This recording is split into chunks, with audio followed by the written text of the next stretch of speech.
like a lot of guys in the police force. He's gone through some life changes, probably divorce and all kinds of stuff like that. He has a daughter. He's not been the greatest father, but he's okay, provided for those in his charge. And, you know, of course, all that, you know, the cat gets set amongst the pigeons early on in the story, and it's not quite the same again. It's a one-way trip.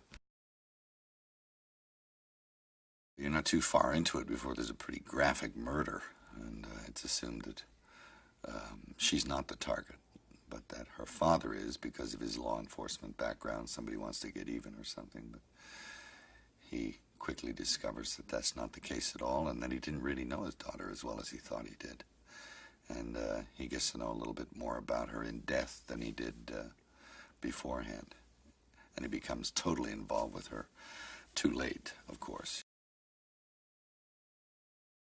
You know, it was one of the things about the original series that was kind of exciting. She'd just pop up after she was dead and start talking to him.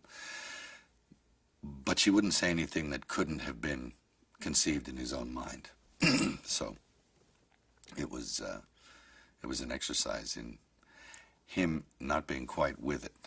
I mean, the stress, the strain, the traumatic experience of losing someone close to you like that had him just a little unhinged and probably walking around most of the time in a state of a near breakdown,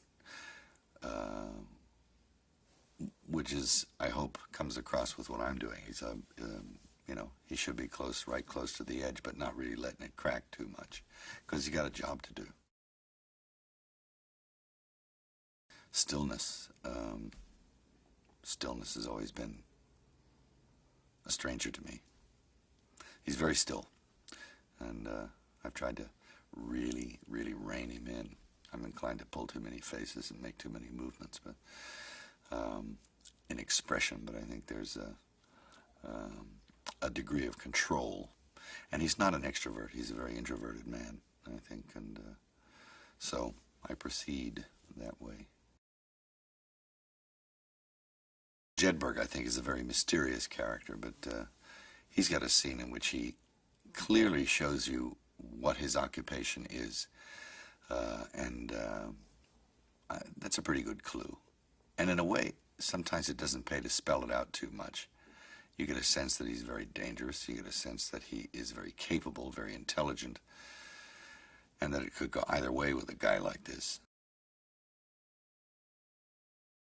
Well, he's just a, you know, he's the man in charge at Northmore. He seems to have all power there, including autonomous security and all kinds of things that go outside the realm of propriety.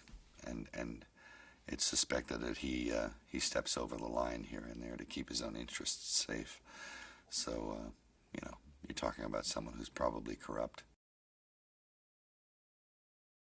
To quote a memorable line from a film, it's like, you know, you start trading pretend punches and wrestling around with a guy half your age, and it gets, yeah, it leaves you sore. So, but you know what? Hey, I can still do it.